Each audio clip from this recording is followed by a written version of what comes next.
Get your dirty hands off my table. Richard Hartwell snarled as Keisha Williams reached to refill his water glass at Manhattan's most exclusive restaurant. The tech billionaire shoved her hand away roughly, causing water to splash across his mathematical equations scribbled on expensive napkins. "Look what you've done!" He stood up, towering over her. "This proof stumped MIT's finest for months." Hartwell held up the wet napkin, speaking loudly so other diners could hear. "Solve this. I'll give you everything I own." He laughed mockingly at his own words. Then he deliberately swept his arm across the table. Salt, pepper, and crystal glasses crashed to the marble floor in an explosive mess. "Now clean it up. That's what your people are good for." As Keisha knelt among the shattered glass, her brilliant mind absorbed every number from his soggy napkins. While he humiliated her publicly, she was quietly solving what he believed impossible. 3 blocks away from Le Bernardin, Lincoln Center's Avery Fisher Hall buzzed with anticipation. Tonight marked the 15th annual $1 Million Math Challenge, where America's wealthiest minds gathered to pose unsolvable problems to the world's brightest mathematicians. The rules were deceptively simple. Billionaire sponsors presented mathematical challenges that had stumped their research teams for months or years. Any contestant who solved a problem won the corresponding prize money. The twist? These weren't ordinary math problems. They were cutting-edge research questions worth millions in patents and breakthroughs. Richard Hartwell had never lost. In 15 years as head judge, his challenges remained undefeated. His reputation wasn't built on luck. The man had legitimately solved variations of Fermat's last theorem and built a tech empire on mathematical algorithms that revolutionized artificial intelligence. But tonight felt different. The stakes were higher than ever before. "Ladies and gentlemen," Dr. Sarah Carter announced from the podium, her voice carrying across the packed auditorium, "this year's total prize pool exceeds $50 million. The audience erupted in applause.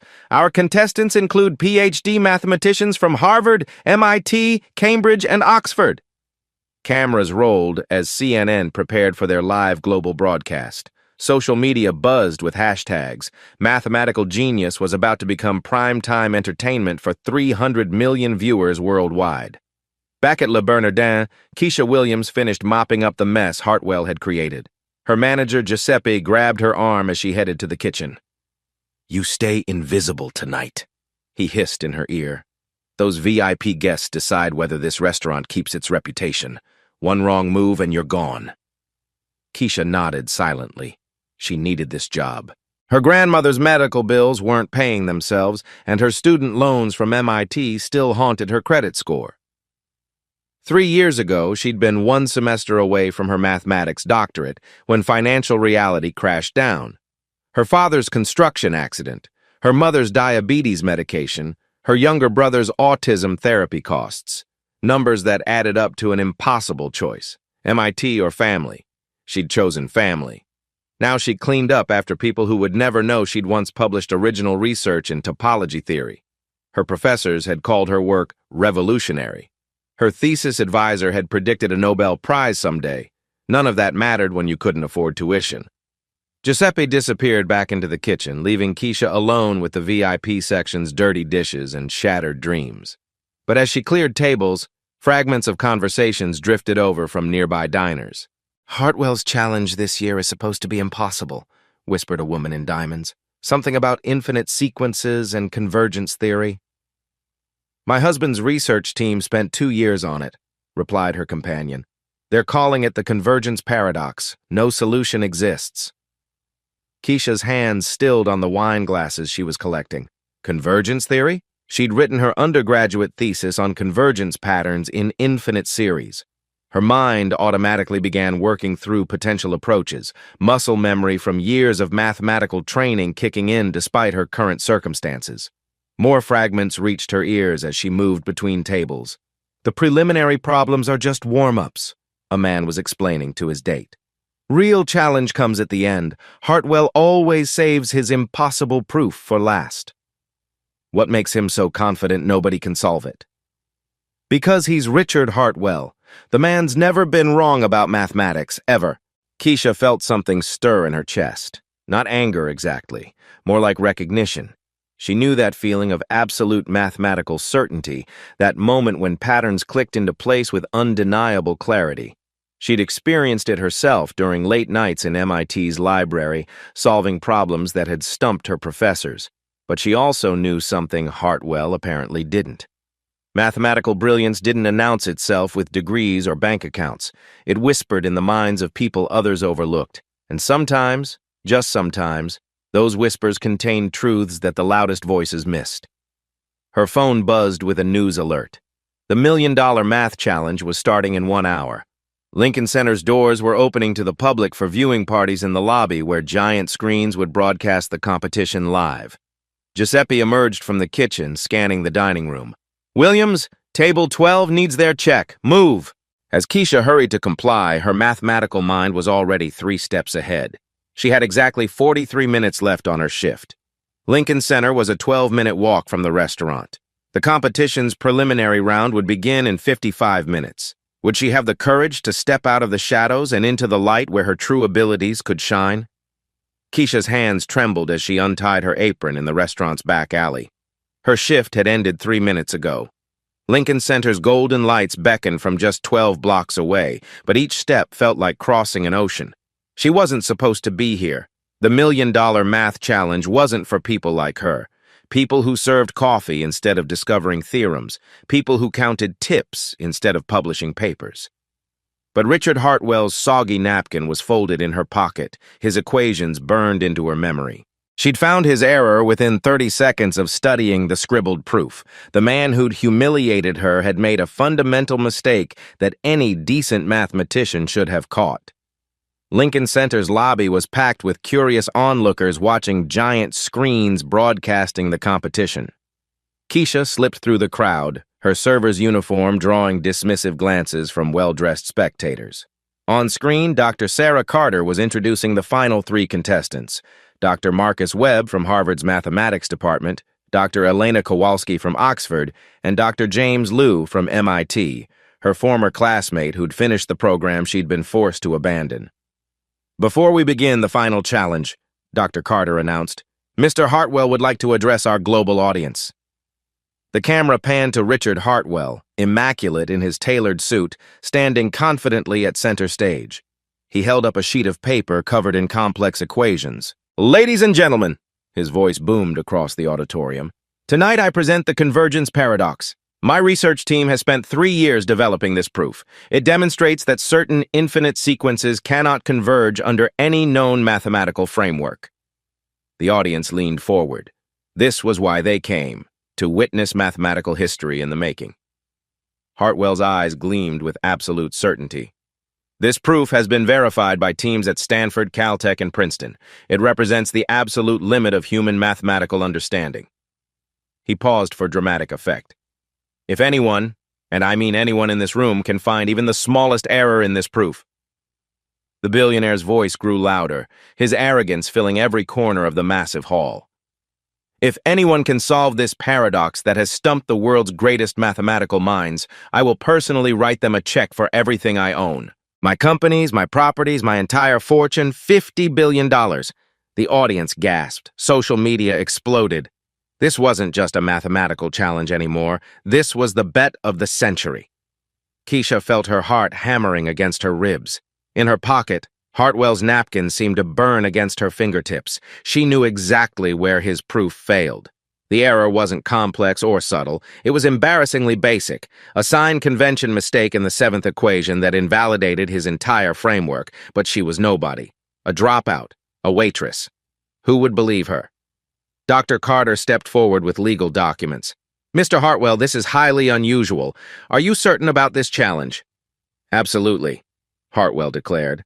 "I'm so confident in my proof that I'm willing to stake everything on it, because mathematics doesn't lie, Dr. Carter. And neither do I." The camera captured his smugness perfectly as he surveyed the stunned audience. 300 million viewers watched him place his signature on the legal guarantee. Lawyers scrambled to process the paperwork. This was no longer a competition. It was a public execution of mathematical pride. In the lobby, Keisha closed her eyes and made a choice that would change everything. She began pushing through the crowd toward the auditorium entrance. Security guards blocked her path. Excuse me, miss. This area is for registered contestants and VIP guests only. Would a former MIT mathematics student have the courage to challenge the most arrogant man in America? I said this area is restricted, the security guard repeated, his hand moving toward his radio. You need to return to the public viewing area immediately. Keisha's voice came out steadier than she felt. I need to speak with Dr. Carter. It's about mathematical proof. The guard laughed. Lady, half the people here think they can solve million-dollar math problems. That's not how this works. But Sarah Carter had noticed the commotion near the entrance. Something about the young woman's quiet confidence caught her attention. As head of Princeton's mathematics department, she'd learned to recognize genuine mathematical intuition. It rarely announced itself with arrogance. What seems to be the problem? Dr. Carter approached with curiosity rather than annoyance. Keisha pulled Hartwell's soggy napkin from her pocket. There's an error in equation 7 of the convergence paradox. The sign convention switches from positive to negative iteration without justification. The auditorium fell silent. 300 million viewers watched through cameras as a woman in a server's uniform challenged the world's most confident mathematician. Dr. Carter examined the napkin, her eyebrows rising. These weren't random scribbles. The margins contained elegant derivations, shortcuts that most graduate students would miss. Where did you study mathematics? MIT. 3 years of doctoral program before... Keisha's voice trailed off. The reason didn't matter now. Hartwell's laughter boomed across the stage. Security! Remove this delusional woman immediately. I don't have time for desperate people seeking attention. But Dr. Carter raised her hand. Mr. Hartwell, she's identified a specific error. As competition director, I'm obligated to verify any mathematical challenge to your proof. This is ridiculous, Hartwell snarled. That woman was serving me coffee 2 hours ago.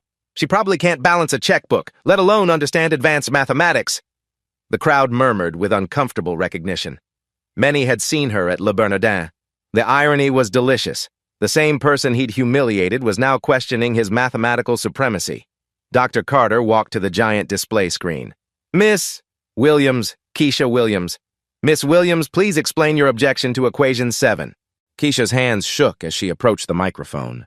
The auditorium stretched before her like an ocean of judgment. But mathematics had always been her safe harbor, the one place where truth mattered more than appearances. In equation 7, Mr. Hartwell assumes positive iteration when establishing the convergence boundary, she began, her voice growing stronger. But in step 12, he switches to negative iteration without adjusting the asymptotic behavior. She moved to the whiteboard beside the main screen, borrowed a marker, and began writing with fluid precision. If you're iterating positively, your limit approaches positive infinity along this trajectory. Her hand moved confidently across the board, sketching curves and mathematical symbols.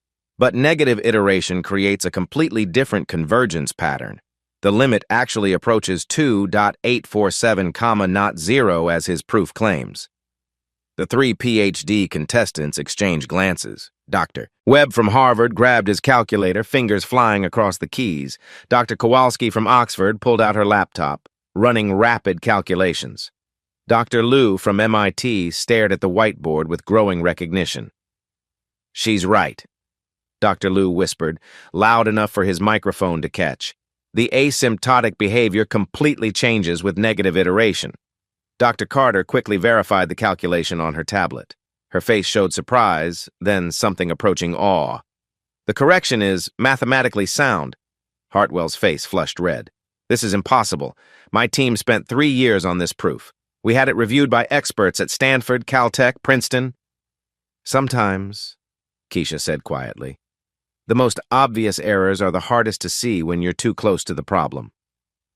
The auditorium erupted. Social media exploded with clips of the unknown waitress schooling a billionaire mathematician.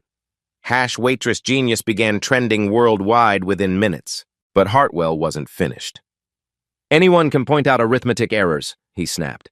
That doesn't make her a mathematician. This was lucky at best. Dr. Carter studied her tablet screen where additional calculations were running. Mr. Hartwell, this wasn't arithmetic. Miss Williams identified a fundamental conceptual error in convergence theory. Her correction opens an entirely new approach to infinite series analysis. The three PhD contestants were now huddled together, sketching variations of Keisha's correction on their scratch paper. What she'd revealed in 30 seconds was reshaping their understanding of problems they'd struggled with for years. Furthermore, Dr. Carter continued, her mathematical notation suggests advanced training. These techniques aren't taught at undergraduate level. Hartwell's confidence wavered for the first time in 15 years. My team will need to verify this independently. Of course, Dr. Carter agreed. But according to competition rules, any valid mathematical objection to the primary proof requires the challenger to proceed to the next level of difficulty. The audience held its breath. Keisha had passed the first test, but the real challenges were still ahead. Hartwell's eyes narrowed with renewed malice. Fine. If this woman thinks she's so clever, let's see how she handles problems that actually matter. Dr. Carter, present the secondary challenges.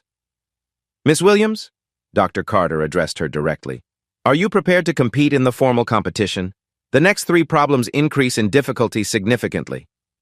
Keisha looked out at the sea of faces. Some showed curiosity, others skepticism, a few displayed outright hostility. But scattered throughout the audience, she saw something else. Hope. People who, like her, had been underestimated and overlooked were leaning forward in their seats. I'm ready, she said simply. But as Dr. Carter prepared the next challenge, Hartwell was already planning his revenge. This wasn't just about mathematics anymore.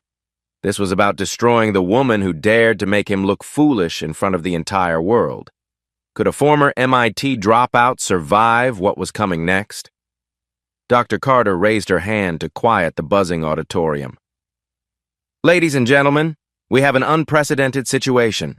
Miss Williams has successfully identified a fundamental error in tonight's primary challenge. The camera zoomed in on Keisha's face as she stood beside the whiteboard, marker still in her trembling hand. Her server's uniform looked absurdly out of place among the formal academic setting, but her mathematical work spoke louder than any credentials. According to competition rules, Dr. Carter continued, any challenger who identifies errors in preliminary proofs advances to the formal competition tier. Hartwell stepped forward, his face a mask of barely controlled rage. Dr. Carter, I demand we verify her background first. This woman has no business competing against legitimate mathematicians. My business, Keisha said quietly into her microphone, is mathematics. And mathematics doesn't care about my uniform. The audience erupted in applause. Social media feeds exploded with clips of her response. Mathematics doesn't care about your uniform began trending alongside Waitress genius. But Hartwell wasn't backing down. Fine, if you want to play this game, let's raise the stakes. He gestured to his lawyers who were frantically typing on laptops in the front row. Dr. Carter, I'm formally modifying my challenge. Mr. Hartwell, that's highly irregular. I'm doubling my wager, Hartwell declared, his voice carrying across the silent hall. $100 billion. Everything I own, plus my company's combined assets. He pointed directly at Keisha. But now she has to solve 3 problems, not 1, and she gets only 60 minutes total. The auditorium gasped. The 3 PhD contestants looked stunned. This wasn't just mathematical competition anymore. This was financial warfare. Dr. Carter checked her tablet, scrolling through competition regulations. The rules do allow for modified challenges if all parties consent. I accept, Keisha said before Dr. Carter could finish. You don't understand what you're agreeing to, Dr. Webb from Harvard warned her. These aren't textbook problems. They're cutting-edge research questions that teams of mathematicians work on for years. But Keisha's eyes were fixed on Hartwell.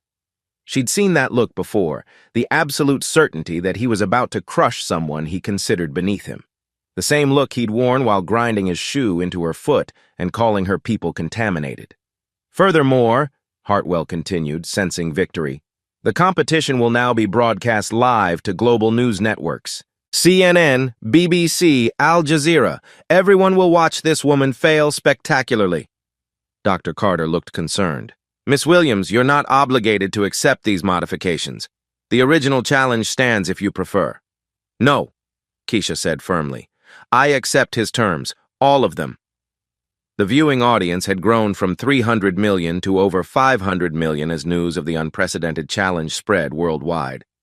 In Le Bernardin, Giuseppe and the kitchen staff were crowded around a tablet, watching their former waitress face down America's most arrogant billionaire. "Is she insane?" Giuseppe muttered. "That man will destroy her." But in nursing homes and community colleges, in night shift break rooms and single-parent apartments, people who'd been overlooked and underestimated were gathering around screens with growing hope. Dr. Carter announced the new rules. 3 problems, 60 minutes total. Miss Williams will work at the main board. The existing contestants will compete simultaneously for comparison purposes. And when she fails, Hartwell added with a cruel smile, I want her to admit publicly that she's nothing but a fraud seeking attention. I want her to apologize to every viewer for wasting their time. The cruelty of the demand hit the audience like a slap. Even his supporters seemed uncomfortable with the unnecessary humiliation clause. "And when will I succeed?" Keisha asked. Hartwell laughed. "You won't. But if I do?" His lawyers were frantically trying to signal him to stop, but his arrogance had taken complete control.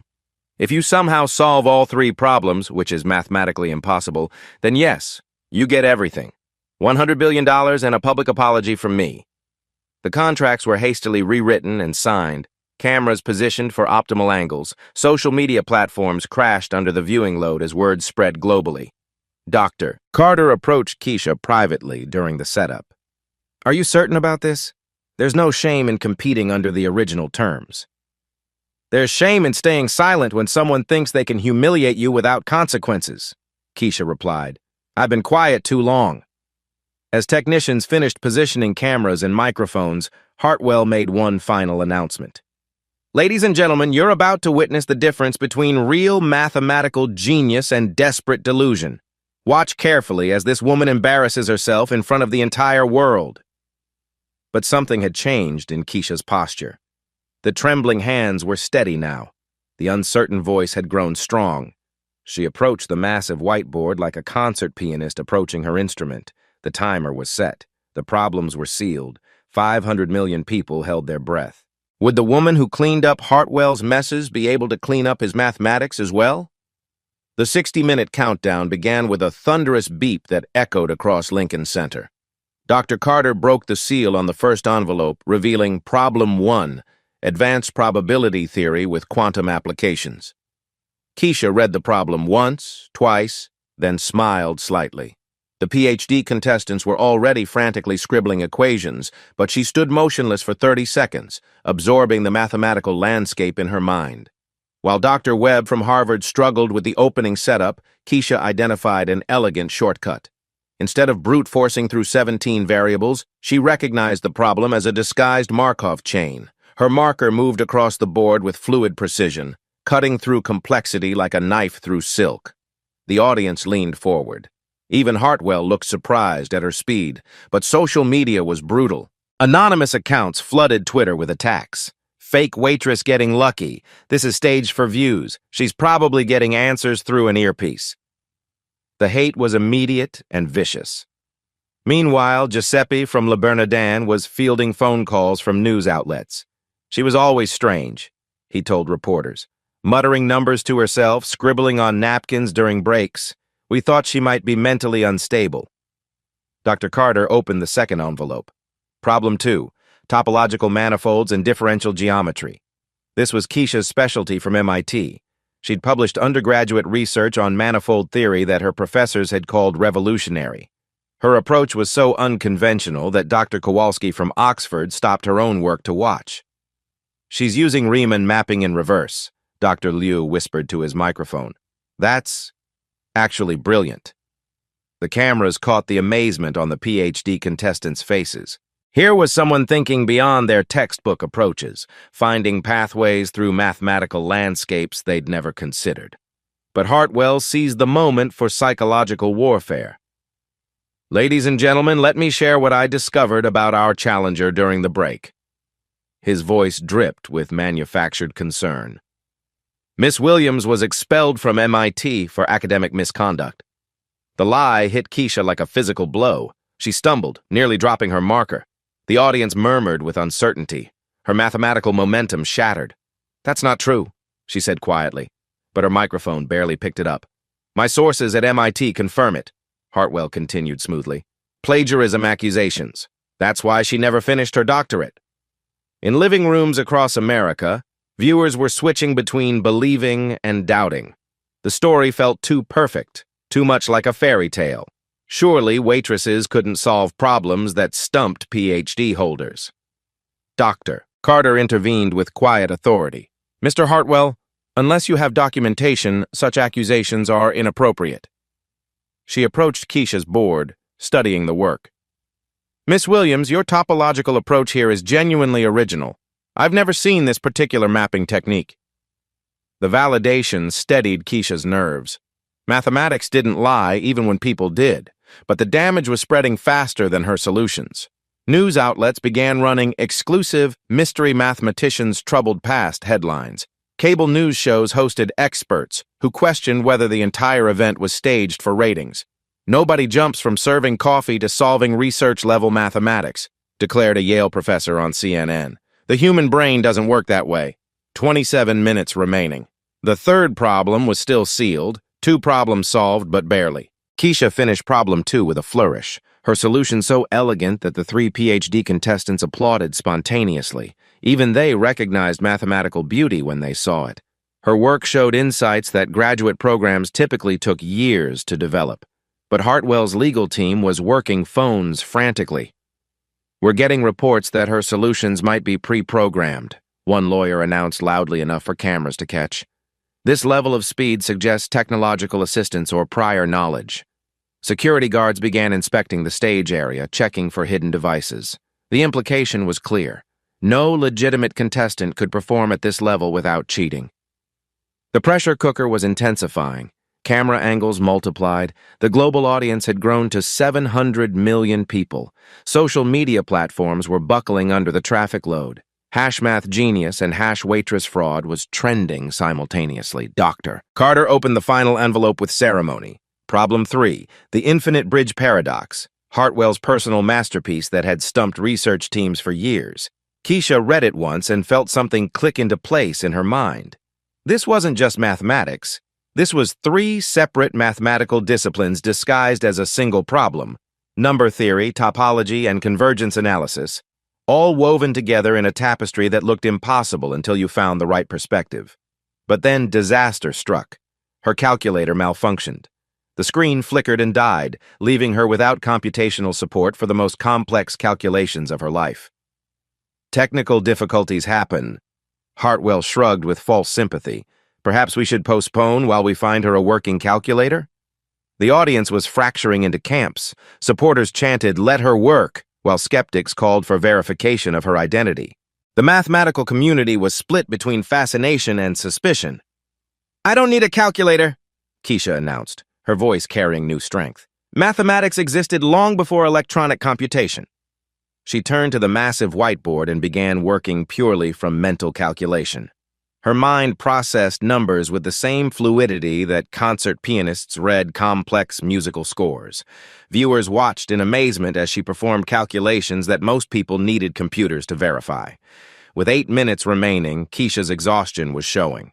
The mental strain of solving research-level mathematics while enduring public character assassination had pushed her to her limits. Her handwriting grew shakier, her explanations less fluid. Hartwell sensed weakness.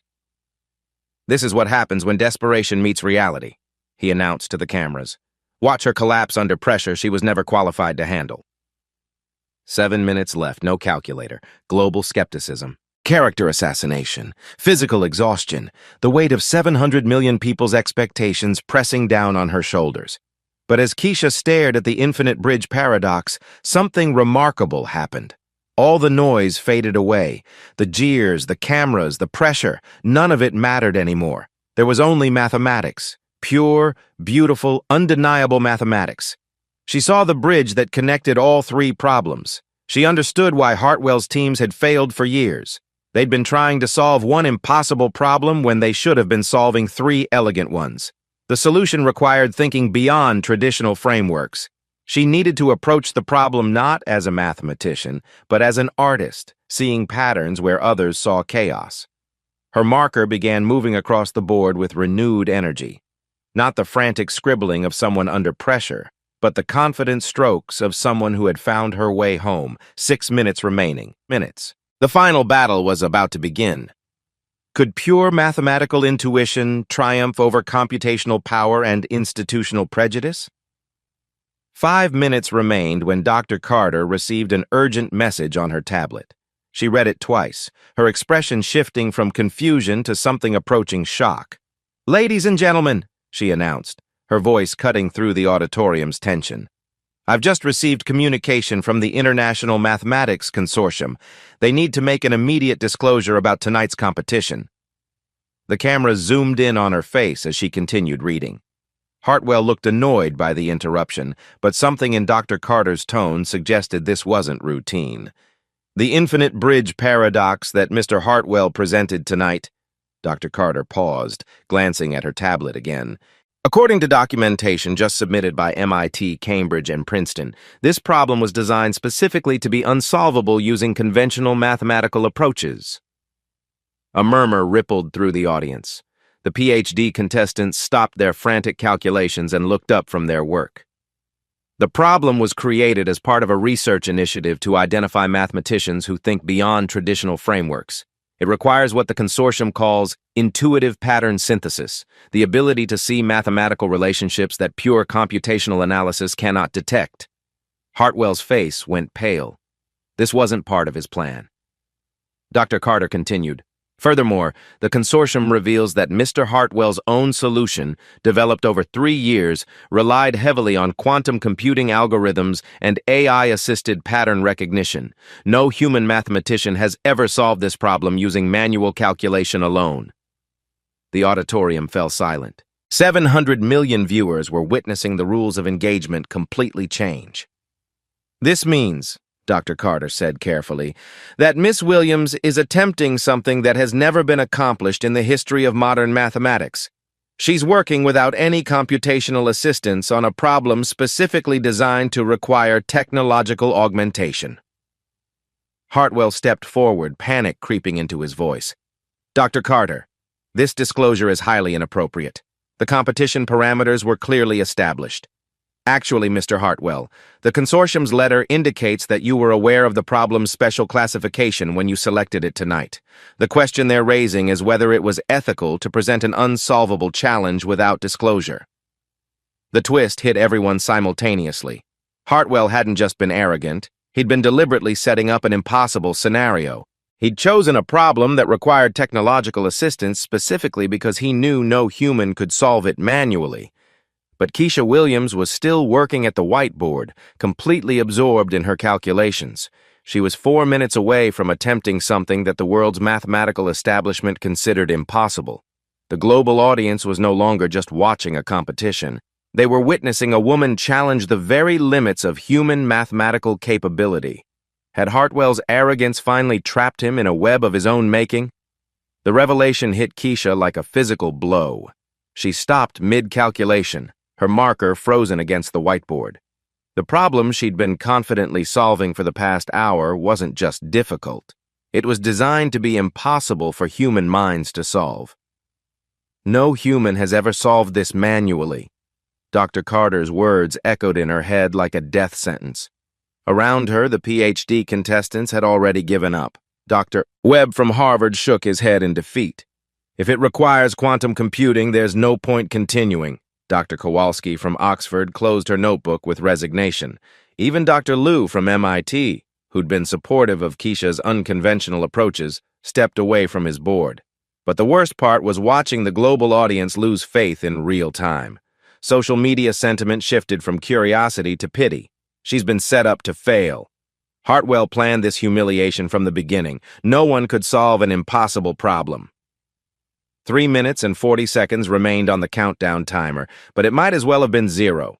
How do you solve a problem that the world's greatest mathematical minds, assisted by the most powerful computers, considered beyond human capability? Keisha stared at her work on the whiteboard. All her calculations suddenly felt meaningless. She'd identified the 3 separate mathematical disciplines hidden within the paradox. number theory, topology, and convergence analysis. She'd found elegant connections between them. But if the problem required technological assistance that she didn't have, then all her insights were worthless. The auditorium was no longer silent with anticipation. It was silent with sympathy. 700 million people were watching her inevitable failure, and she could feel their pity radiating through the cameras. "Miss Williams," Dr. Carter approached gently. "Given this new information about the problem's classification, no one would fault you for stepping away. What you've accomplished tonight is already remarkable." Keisha looked at Dr. Carter, then at the expectant faces in the audience. She saw Giuseppe from Le Bernardin smirking on a video call, probably telling reporters that he'd known she was delusional all along. She saw Hartwell's lawyers furiously working their phones, likely preparing damage control statements about how their client had been protecting the integrity of mathematics by exposing fraudulent claims. But worst of all, she saw the disappointment in the eyes of people who'd believed in her. The night shift workers who'd paused their jobs to watch. The single mothers who'd seen themselves in her struggle. The students who'd been told they weren't smart enough. They'd invested their hope in her impossible dream, and now she was about to let them all down. "I can't do it," she whispered, her voice barely audible through the microphone. "I thought I could see the solution, but if it's impossible..." Her confidence, built up through years of mathematical study and natural intuition, crumbled completely. She was just a waitress who'd been foolish enough to believe she could compete with billionaires and PhDs. The humiliation burned through her chest like acid. Hartwell sensed his moment of triumph. "Ladies and gentlemen, this is what happens when delusion meets reality. Miss Williams has been living in a fantasy where serving coffee qualifies her to solve problems that stump the world's finest minds." The cruelty in his voice was unmistakable. This wasn't just about mathematics anymore. It was about putting her back in what he considered her proper place. But then, cutting through the despair, came a voice that changed everything. "Keisha." Dr. Carter's voice was quiet but firm. She moved closer, speaking directly to her rather than the cameras. "Mathematics doesn't care about classifications or committees or what's supposed to be impossible. You've seen something in this problem that others haven't. Trust your mind." Dr. Carter gestured toward the whiteboard. "Look at your work. Really look at it. You haven't been solving 3 separate problems. You've been building something entirely new." Keisha turned back to her equations. Through her tears of frustration, she began to see what Dr. Carter meant. Her approach hadn't been following traditional mathematical pathways. She'd been creating bridges between disciplines that weren't supposed to connect. Maybe the problem wasn't that she lacked the right technology. Maybe the problem was that everyone else had been thinking about it wrong. 2 minutes and 15 seconds remained. Could she find the courage to attempt the impossible one more time? 2 minutes and 15 seconds. Keisha wiped her eyes and turned back to the whiteboard with renewed purpose. Dr. Carter was right. She hadn't been solving 3 separate problems. She'd been building something that had never existed before. The infinite bridge paradox wasn't about finding a single solution. It was about creating a mathematical language that could describe infinity itself. "I see it now," she whispered, her voice growing stronger. The marker moved across the board with fluid confidence as her mathematical intuition took complete control. While Hartwell and his team had spent 3 years using quantum computers to brute force their way through calculations, Keisha had been unconsciously developing something far more elegant. She wasn't computing the solution, she was discovering it. The first bridge connected number theory to topology. Where traditional mathematics saw infinite sequences as separate entities, Keisha recognized them as points on a continuous surface. Her hand moved rapidly, sketching mathematical curves that demonstrated how infinite series could be mapped onto geometric shapes. "She's treating infinity like a landscape?" Dr. Liu from MIT whispered in amazement. "Not a mathematical concept, but a physical space you can navigate." The second bridge linked topology to convergence analysis. Here, Keisha's approach became truly revolutionary. Instead of trying to prove convergence through limit calculations, she showed how mathematical functions could flow like rivers across the topological surface she'd created. The audience was mesmerized. Even people without mathematical training could see the beauty in her visual approach. She was making the abstract concrete, the impossible tangible. But Hartwell wasn't finished. "This is mathematical poetry, not rigorous proof," he announced desperately. "She's drawing pretty pictures instead of providing numerical solutions." Keisha paused in her work and faced him directly. The moment had arrived for the first of the 3 golden beats. "Your elegant solution has one small problem, Mr. Hartwell," she said calmly, her voice carrying across the silent auditorium. "You assumed that infinity is always infinite." The statement hung in the air like a challenge. Hartwell's face showed confusion, then alarm as he began to understand what she meant. "In your quantum-assisted proof, you treated all infinities as equivalent, but there are different kinds of infinity. Some are countable, others uncountable. Some converge, others diverge. The bridge you missed is that they're all connected. 90 seconds remaining." Keisha turned to complete the third and most crucial bridge, the synthesis that unified all 3 mathematical disciplines into a single, elegant framework.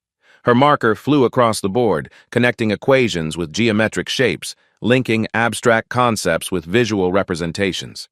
She was operating on pure mathematical instinct now, her mind processing relationships that had never been formally described. The solution wasn't emerging from calculation. It was being born from intuition. "Incredible," Dr. Carter breathed. "She's created a unified field theory for infinite sequences." The 3 PhD contestants had stopped pretending to work and were simply watching in awe. Dr. Webb from Harvard was taking photographs of her work with his phone. Dr. Kowalski from Oxford was frantically scribbling notes, trying to follow her logic. 30 seconds. Keisha stepped back and surveyed her work. The entire massive whiteboard was covered with equations, diagrams, and connections that formed a coherent mathematical argument. But more than that, it was beautiful. The kind of mathematical beauty that reminded people why they'd fallen in love with numbers in the first place. "There," she said simply. "The infinite bridge paradox isn't a paradox at all. It's a map showing how different types of infinity connect to each other." The countdown timer reached 0. Silence filled Lincoln Center. Dr. Carter approached the board with her tablet, running verification algorithms against Keisha's work. The 3 PhD contestants crowded around, checking her logic step by step. The cameras captured every equation, every connection, every elegant leap of mathematical reasoning. After what felt like an eternity, Dr. Carter spoke. "The mathematical reasoning is sound. Not only sound, but revolutionary. Miss Williams has created an entirely new approach to infinite series analysis." The auditorium erupted, but Hartwell wasn't ready to concede. "One professor's opinion doesn't constitute mathematical proof. I demand independent verification from multiple institutions." Dr. Carter nodded. "Of course. I've already sent Miss Williams' work to MIT, Stanford, Princeton, Cambridge, and Oxford. Their response should arrive momentarily." The tension was unbearable. 700 million people around the world held their breath as the mathematical establishment prepared to render its verdict on work created by a former waitress in less than 60 minutes. Dr. Carter's tablet chimed with incoming messages. She read the first one aloud. "MIT Mathematics Department, Williams' approach represents a paradigm shift in infinite series theory. We recommend immediate publication in the Journal of Mathematical Innovation." Another chime. "Stanford confirms the mathematical validity and notes applications to quantum field theory." Then Princeton, then Cambridge, then Oxford. Each message brought the same verdict. Keisha Williams had solved the impossible. The moment arrived for the second golden beat. Keisha faced the cameras directly, her voice calm and powerful. "The beautiful thing about mathematics is it doesn't care who you think deserves to be right." The auditorium fell completely silent. This wasn't just about solving a problem anymore. This was about truth confronting arrogance, merit defeating prejudice, brilliance refusing to be silenced by status. All eyes turned to Hartwell, the man who had built his reputation on mathematical supremacy, who had publicly wagered everything on his certainty, who had spent the evening humiliating the woman who had just proven him wrong. For 15 years, Richard Hartwell had never been defeated. For 15 years, he had been the undisputed champion of mathematical competition. But 15 years of arrogance had just met 60 minutes of pure genius. The camera zoomed in on his face as he stared at the whiteboard, understanding finally dawning. Keisha Williams hadn't just solved his impossible problem. She had revolutionized the mathematical foundation on which his entire career was built. The third golden beat was coming. The moment when arrogance would be forced to acknowledge brilliance, when prejudice would bow to truth, when the impossible would become undeniable. Would the most arrogant man in America find the courage to admit he had been defeated by the woman he had tried to destroy? The moment stretched like eternity. Hartwell stood frozen, staring at mathematical work that had just destroyed 15 years of his supremacy. But before he could speak, Dr. Carter's tablet chimed with an urgent message that would change everything once more. "Ladies and gentlemen," she announced, her voice carrying a mix of amazement and concern, "I've just received an extraordinary communication from the International Patent Office." The cameras swiveled toward her as she continued reading. "Miss Williams's solution methodology, it appears to have applications far beyond pure mathematics. Her unified approach to infinity analysis has immediate implications for quantum computing, artificial intelligence optimization, and cryptocurrency encryption protocols." A murmur rippled through the auditorium. This wasn't just academic mathematics anymore. The preliminary economic impact assessment suggests that companies implementing her mathematical framework could see efficiency improvements of 300 to 500% in computational processing. Hartwell's face went ashen. His entire tech empire was built on algorithms that Keisha's breakthrough had just made obsolete.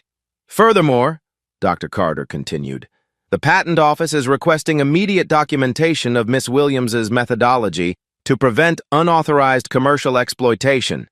They're estimating the potential intellectual property value at—" She paused, double-checking the figure on her screen. $200 billion. The auditorium exploded into chaos. Reporters were shouting questions. Camera crews were pushing forward for better angles. The 3 PhD contestants were frantically photographing the whiteboard before anyone could erase it. But the most stunning revelation was yet to come. Dr. Carter raised her hand in silence. "There's one more thing. The Mathematical Consortium has just informed me that tonight's competition was partially designed as a talent identification initiative. They've been searching for mathematicians capable of breakthrough thinking that transcends traditional computational approaches." She turned to face Keisha directly. "Miss Williams, they're formally inviting you to lead a new research institute dedicated to intuitive mathematics with full funding and academic support." The twist hit everyone simultaneously. This hadn't just been a competition. It had been a recruitment process. And the woman who'd been serving coffee 12 hours ago had just become the most sought-after mathematical mind in the world. But Hartwell still hadn't spoken. The man who'd wagered everything on his mathematical supremacy now faced a choice that would define the rest of his life.